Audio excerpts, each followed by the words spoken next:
Today I am delivering my lecture on the topic of drip irrigation system. Drip irrigation system जो कि BTech agriculture engineering fourth semester student का irrigation engineering subject के relevant है और ये equally relevant है other semester of students के लिए. So let's go start with drip irrigation system. First of all हम डिस्कस करेंगे इसके कंटेंट्स के बारे में. इसमें introduction, what is drip irrigation, need, component and typical layout and advantage के रिगार्डिंग. तो ड्रिप इरीगेशन सिस्टम को समझने के पहले हम सबसे पहले देखेंगे कि इरीगेशन क्या होता है. इरीगेशन के बारे में जानेंगे. तो irrigation is may be defined as the artificial application of water to land to assist in production of crop और मैक्सिमम प्रोडक्शन ऑफ क्रॉप. मतलब हम आर्टिफिशियल तरीके से जो हमारा एग्रीकल्चरल फील्ड है वहाँ पर वाटर को अप्लाई करें, ऐसा प्रोसेस को हम इरीगेशन बोलेंगे. जैसे कि यदि रेनफॉल होता है ये भी इरीगेशन को फुलफिल करता है, बट हम इसको इरीगेशन नहीं बोलेंगे. आर्टिफिशियल तरीके से हम इरीगेट करेंगे फील्ड के लिए, उसको इरीगेशन कहेंगे हम. देन ड्रिप इरीगेशन के बारे में समझते हैं हम कि ड्रिप इरीगेशन क्या है. तो one of the most efficient way to use water, मतलब सबसे जितने भी डिफरेंट टाइप्स ऑफ मेथड्स हैं इरीगेशन के, उसमें सबसे ज़्यादा इफिशिएंट जो मेथड है वो ड्रिप इरीगेशन है. ये इजराइल में इन्वेंटेड हुआ था, जहाँ पे वाटर की स्कार्सिटी बहुत ज़्यादा है, वहाँ पे मतलब वाटर की बहुत कमी है, इस कारण से वहाँ पे इन्वेंटेड हुआ था. और आज इंडिया में भी यदि हम प्रेजेंट सिनेरियो देखते हैं तो यहाँ पे महाराष्ट्र, कर्नाटका, गुजरात साइड काफ़ी इसको बढ़ रहा है और फार्मर्स इसको अडॉप्ट कर रहे हैं. बट अभी जैसे MP, UP, northern states of India, यहाँ पे बहुत ज़्यादा इसका भी डिमांड है एंड स्कोप है. तो ड्रिप इरीगेशन होता क्या है? Drip irrigation is the application of water directly to the plants root zone. मतलब हम प्लांट्स के रूट जोन में डायरेक्ट वाटर को अप्लाई करते हैं, उसको हम ड्रिप इरीगेशन बोलेंगे. वाई यूजिंग ऑफ ड्रिपर और इमीटर्स. एक्चुअली इसका एक नेटवर्क होता है, हम ऐसे भी बोल सकते हैं कि drip irrigation is the slow application of water directly deliver to the plants root zone through a network of pipes like some mains, laterals, emitters and other components होते हैं.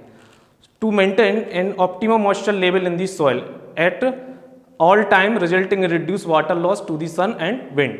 मतलब ड्रिप इरीगेशन एक ऐसी मेथड्स है जिसमें हम water को उसके रूट जोन तक डायरेक्टली अप्लाई करते हैं.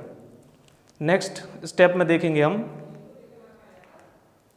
Need of drip irrigation.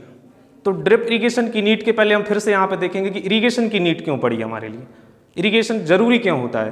तो जैसा कि आप देख रहे हैं इस डायग्राम में कि जो वाटर, जो प्लांट है हमारा, तो प्लांट के सर्वाइवल के लिए भी कुछ एलिमेंट्स की रिक्वायरमेंट होती है. जैसे हमारे अर्थ पर या यूनिवर्स में जो भी लिविंग ऑर्गेनिज्म या लिविंग थिंग्स हैं, जैसे कि ह्यूमन एंड एनिमल्स, सेम वैसे ही प्लांट्स के लिए भी कुछ चीज़ें की ज़रूरत होती है सर्वाइवल के लिए.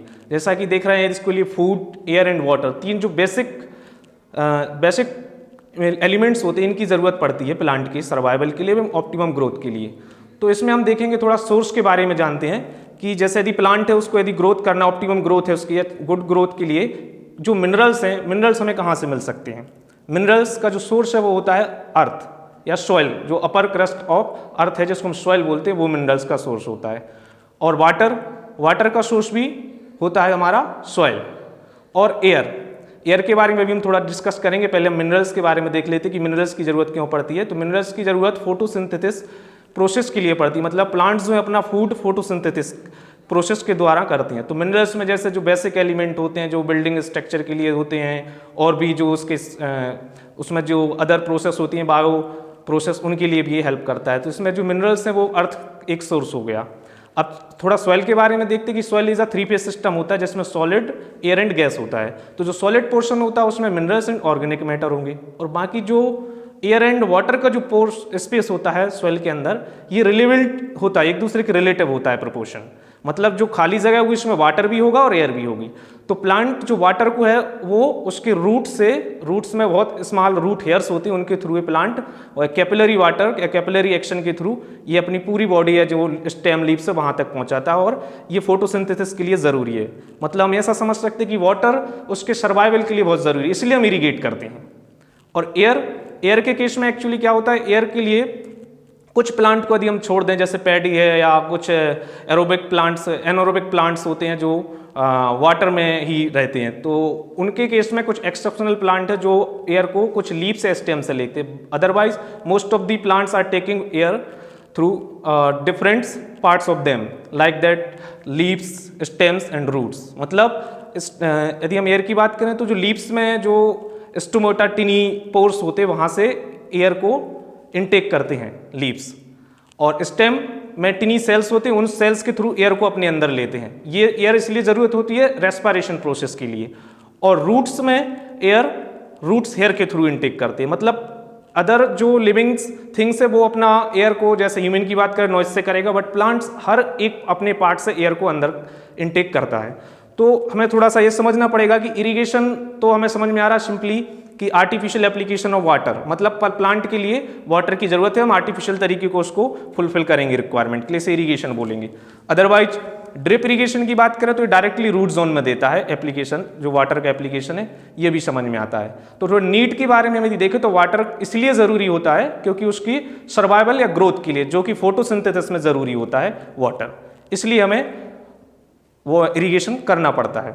अब हम ड्रिप इरिगेशन की नीड्स की बात करें कि ड्रिप इरिगेशन की आवश्यकता क्यों होती है, तो जैसा कि अभी मैंने बताया कि इरिगेशन क्यों जरूरी है, लेकिन ड्रिप इरिगेशन के लिए कुछ और एक्स्ट्रा पॉइंट्स इसमें ऐड हो जाती है। जैसे कितना वाटर जरूरी है, इरिगेट तो करना, बट कितना वाटर जरूरी है, कौन से टाइम पे इरिगेट करना है और कौन से प्लेस पे इरिगेट करना, मतलब right time, right place and right quantity of water applied in the root zones. ये मोस्ट इंपोर्टेंट पॉइंट्स होते हैं ड्रिप इरिगेशन के, जो इन पॉइंट्स से अदर जो मेथड्स इरिगेशन को सेपरेट कर देता है।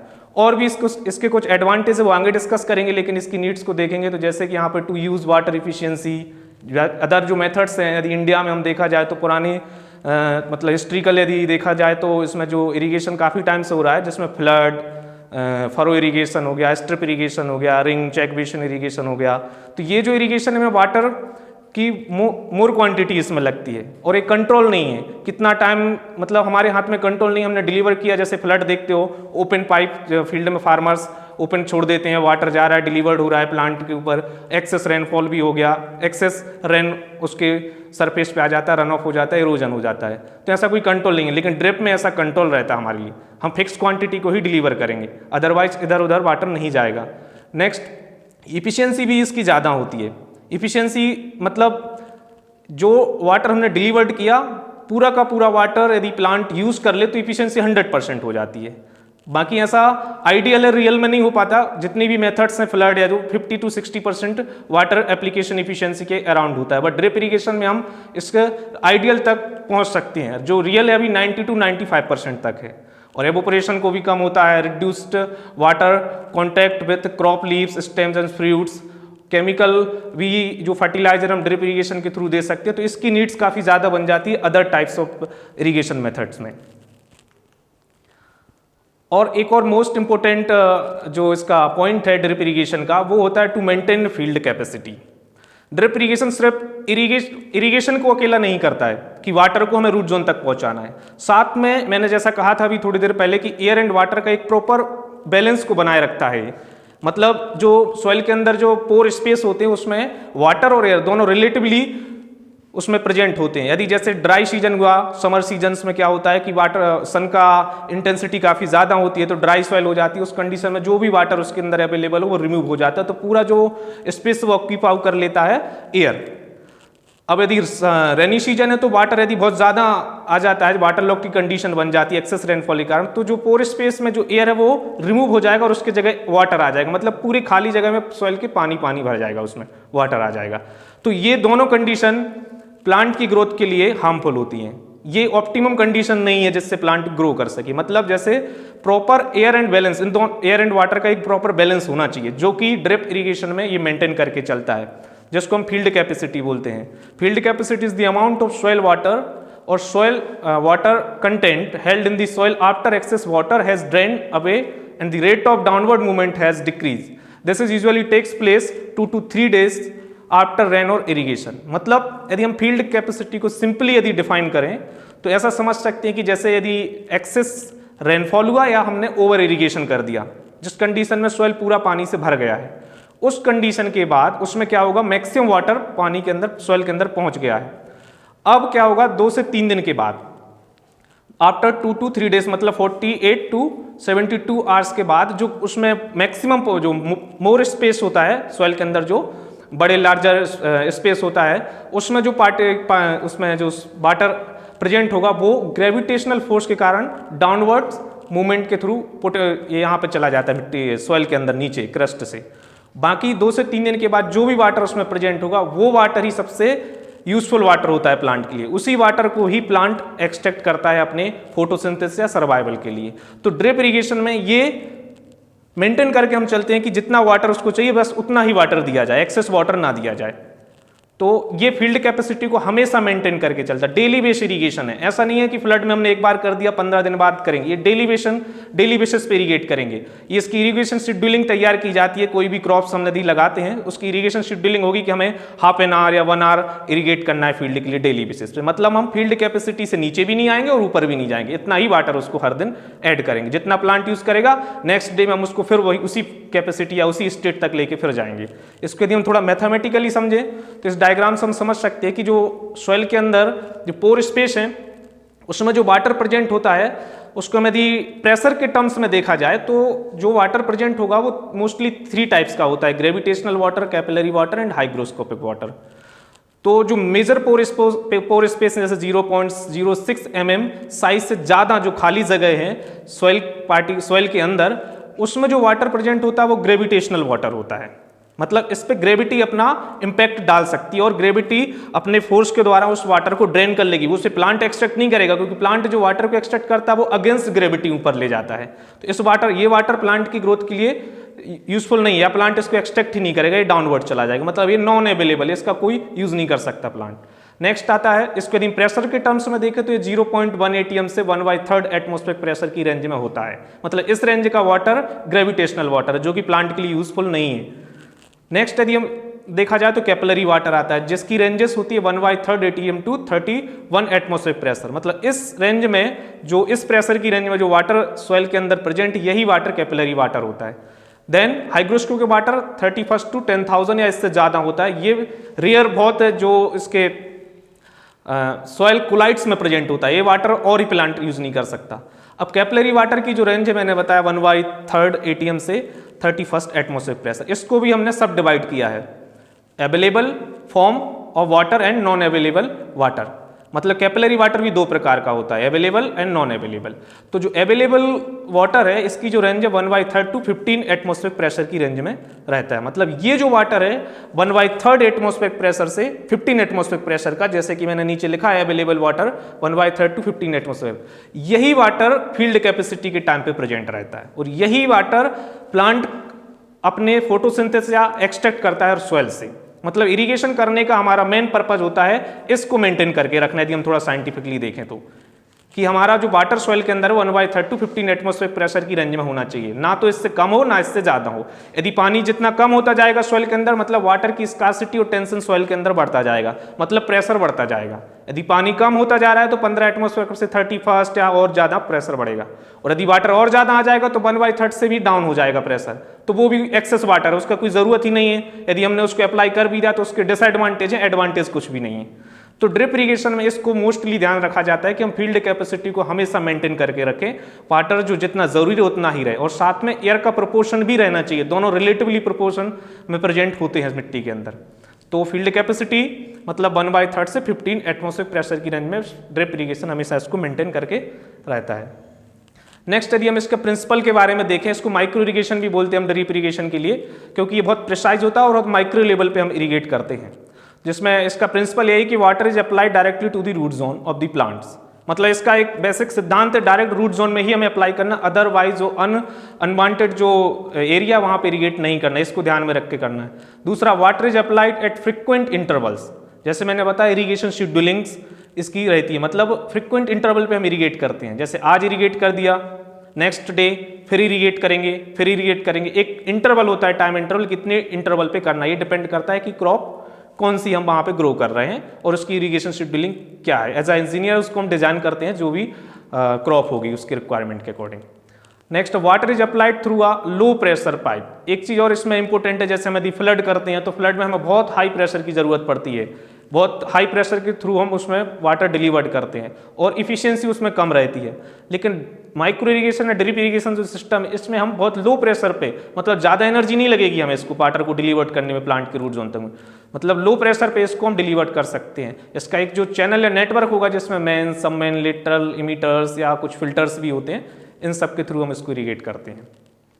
कंपोनेंट के बारे में हम डिस्कस करेंगे ड्रिप इरिगेशन के, components of drip irrigation system. तो इसके जो कंपोनेंट्स होंगे, जैसे फर्स्ट ऑफ ऑल मैंने बताया वाटर सोर्स, सबसे पहले वाटर सोर्स होगा, देन पंपिंग यूनिट होगा और कुछ फिल्टर्स होंगे। क्योंकि ये माइक्रो इरिगेशन में बहुत प्रिसाइज होता है, इसमें हमें वाटर को एक वाटर की स्क्रीनिंग करनी पड़ती है, इसलिए हमें ये फिल्टर स्टेशन भी बनाना पड़ता है, जिसमें आते हैं hydrocyclone filter, sand filter, screen filter and disc filter. Next, fertigation unit भी रहती है, यदि हमें इसके साथ फर्टिलाइजर का एप्लीकेशन भी करना है तो फर्टिगेशन यूनिट को भी इंस्टॉल करेंगे हम। Next, main line, submain, laterals, drippers, emitters and valve and cap वगैरह भी इसमें रहते हैं। जैसे टाइपिकल लेआउट है ड्रिप इरिगेशन सिस्टम का, इसमें हम देख रहे होंगे। तो सबसे पहले ये जो वेल दिख रहा है हमारा वाटर सोर्स है, यहाँ पे जो वाटर सोर्स है क्या, वेल, तो ये वाटर सोर्स हो गया। देन उसके ऊपर दिख रहा होगा ये पंप सेट है, पंपिंग यूनिट लगी हुई है। पंपिंग यूनिट के बाद bypass line and NRB valve, non retaining बाल्व, और उसके बाद जो दिख रहा है यहाँ पे जो ग्रीन कलर के दिख रहा है, ये फिल्टर स्टेशन है, फाउंडेशन पे लगी हुई है। 3 टाइप्स के दिख रहे होंगे यहाँ पे, hydrocyclone, sand filter and screen filter. तो फिल्टर का सिलेक्शन कुछ ऐसे होता है कि यदि हमारा वाटर सोर्स पे डिपेंड करता है कि वाटर सोर्स क्या है। जैसे कि हम बात करें, यहाँ पे वेल हमने वाटर सोर्स दिखा रहे हैं आपके लिए, तो वेल में जो वाटर है इसमें इम्प्योरिटी के चांसेस क्या हो सकते हैं, इसको देखते हुए हमें फिल्टर का सिलेक्शन करना पड़ता है।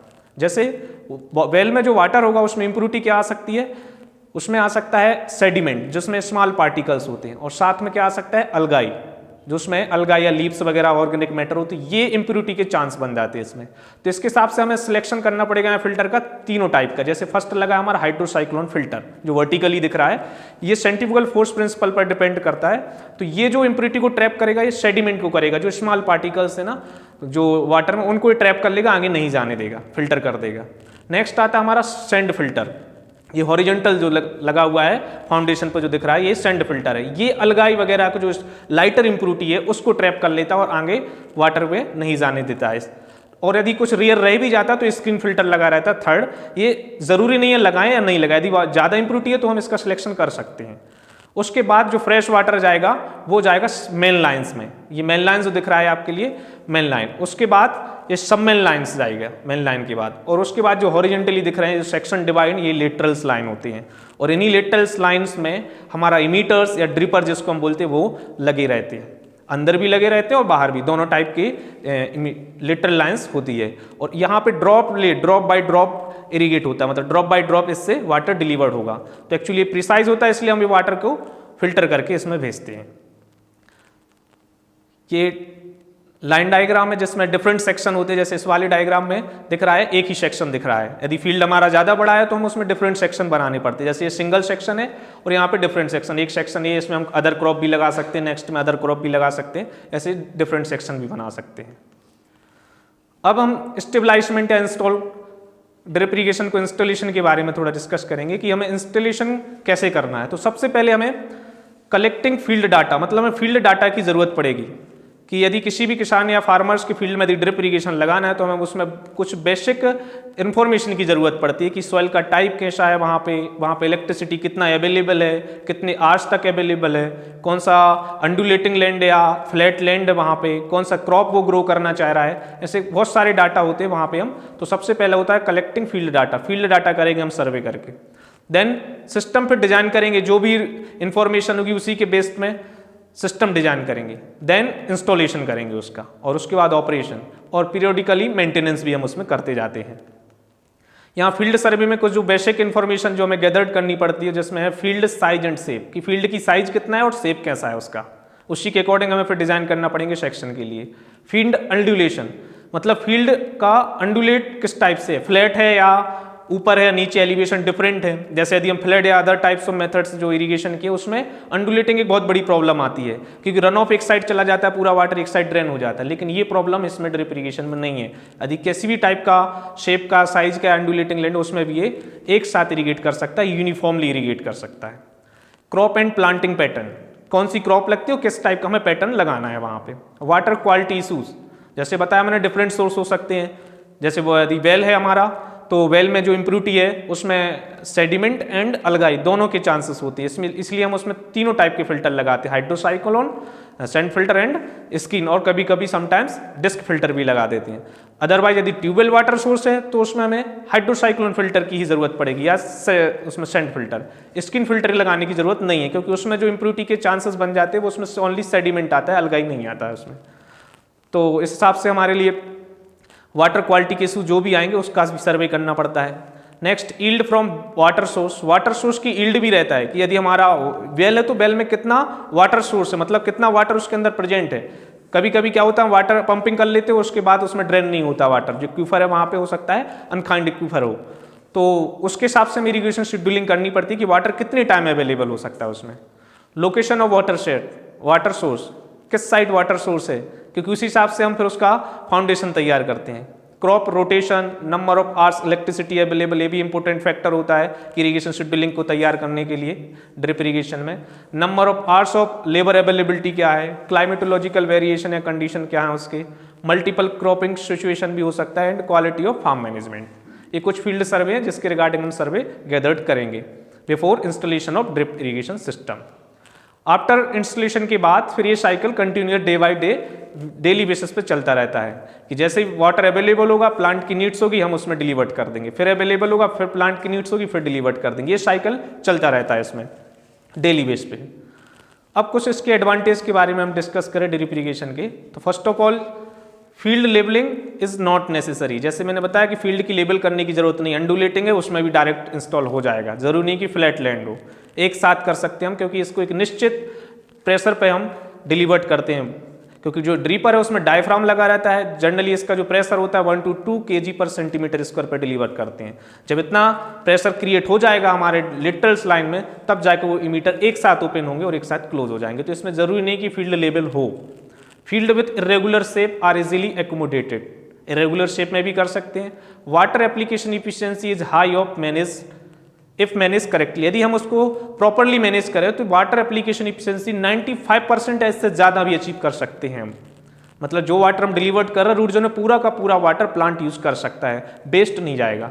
Fertiliser and nutrient loss is minimize due to localized application and reduce leaching, मतलब इसमें फर्टिलाइजर एंड न्यूट्रिएंट का लॉस भी कम होता है। जैसे फ्लड कर देते हैं हम तो ऊपरी सतह बह जाती है सॉइल की, जो ऑर्गेनिक मैटर या फर्टाइल सॉइल है वो इरोडेट हो जाती है, इरोजन हो जाता है उसका। लेकिन इसमें क्या है, ऐसी कोई कंडीशन नहीं बनती, रन ऑफ ही नहीं बनता है, वाटर बहेगा ही नहीं, डायरेक्ट रूट जोन में जाएगा।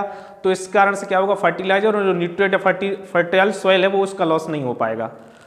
जिससे लीचिंग, कुछ लीचिंग के थ्रू भी हो जाता है, जैसे हम फ्लड में वाटर ज़्यादा कर देते हैं तो रन ऑफ के थ्रू भी जाएगा और डाउनवर्ड जाता है, तो उसमें जो सॉल्युबल न्यूट्रिएंट्स वो भी घुल के नीचे चले जाते हैं, लीच आउट हो जाते हैं। लेकिन ड्रिप इरिगेशन में ऐसा होता ही नहीं है, रूट जोन से नीचे वाटर जाने नहीं देते हम, रन ऑफ में भी नहीं जाने देते, इसलिए इसका एप्लीकेशन बहुत अच्छा एप्लीकेशन है। फर्टिलाइजर एंड न्यूट्रिएंट्स का भी मिनिमाइज कर सकते हैं हम। Recycle non portable water can be use, जो रिसाइकल वाटर है उसको भी हम यूज कर सकते हैं, इसमें इम्प्रूरिटी है उसको भी हम क्योंकि फिल्टर स्टेशन होता है वो इसको प्यूरिफाई करके और इससे इरिगेट कर सकते हैं। Moisture within the root zone can be maintain at field capacity, जैसा कि मैंने पहले डिस्कस किया कि फील्ड कैपेसिटी क्या होता है, is a proper balance of air and moisture, दोनों का एक प्रॉपर बैलेंस बना के रखना, इसको एक खास तौर से ध्यान में रख के काम करता है। सॉइल इरोजन इज लेसेंड, बहुत कम होता है या ना के बराबर, नेग्लिजिबल। बीट ग्रोथ इज लेसेंड, मतलब बीट का ग्रोथ भी नहीं होता। क्या होता है इसमें, इरिगेट जब हम फील्ड को करते हैं तो पूरी फील्ड इरिगेट नहीं होती है, उसके रूट के आसपास का एरिया ही इरिगेट होता है। तो अननेसेसरी एरिया जब इरिगेट नहीं हुआ तो वहां पे बीट जर्मिनेट नहीं हो पाएंगे, तो उसकी ग्रोथ भी बहुत मिनिमम हो जाती है। Water distribution is uniform, uniformly water distribute होता है और फुली कंट्रोल होता है फार्मर्स के हाथ में कि कब इरिगेट करना है कब नहीं करना है, और डिस्ट्रीब्यूशन भी वाटर का यूनिफॉर्मली होता है। लेबर कॉस्ट कम लगती है और कम लेबर भी लगता है इसमें। Fertigation can easily we include with minimum based of fertilizer, कुछ सोल्यूबल फर्टिलाइजर्स भी होते हैं जो हम क्रॉप को देते हैं आफ्टर सोइंग के बाद, तो उसको हमें अलग से फर्टिलाइजर का एप्लीकेशन नहीं करना है, हम अलग से एक बकेट में उसका सॉल्यूशन तैयार करके ड्रिप इरिगेशन की मेन लाइन में उसको कनेक्ट कर देते हैं, जिसके साथ फर्टिलाइजर भी साथ में इरिगेशन के साथ हो जाता है। तो ये किसका और एडवांटेज है, fertigation. Foliage remain dry reducing the risk of disease. Other जो पार्ट्स हैं प्लांट के, लीफ सिस्टम, ये इरिगेट नहीं होंगे, ये पानी से भीगेंगे भी नहीं, तो इसमें डिजीज या इंसेक्ट का इंपैक्ट भी नहीं हुआ, क्योंकि जहां वाटर चाहिए प्लांट को हम वहीं डायरेक्ट अप्लाई कर रहे हैं। Thank you.